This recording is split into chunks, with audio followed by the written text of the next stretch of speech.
సృష్టి క్రమము ఎలా జరుగుతుంది అనేది ఇక్కడ చెప్తున్నారు. మాయ ఉపాధిగా గల చైతన్యమే ఈశ్వరుడు. ముందెవరున్నారు? భగవంతుడు ఉన్నాడు.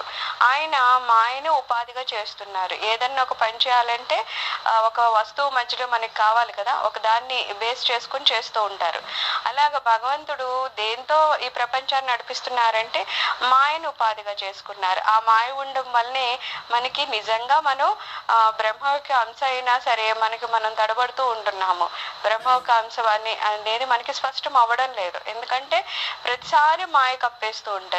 మనము బాహ్య ప్రపంచమే నిజం అనుకొని, మన శరీరమే నిజం అనుకొని ఇలా మనం బతుకుతున్నామే తప్పితే నిజంగా మనం దేవుని అంశమే అనేది మాత్రం నిజమని ఒప్పుకోవడానికి మనకి మాయ మళ్ళీ ఒప్పుకొనివ్వడం లేదన్నమాట.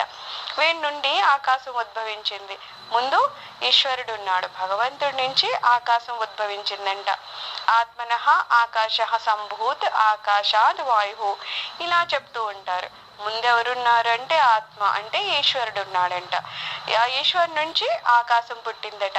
మళ్ళా ఆకాశం నుండి వాయువు పుట్టింది అంటే మరి ఆకాశం జడం కదా, ఎలా పుట్టింది అని అంటాం కదా.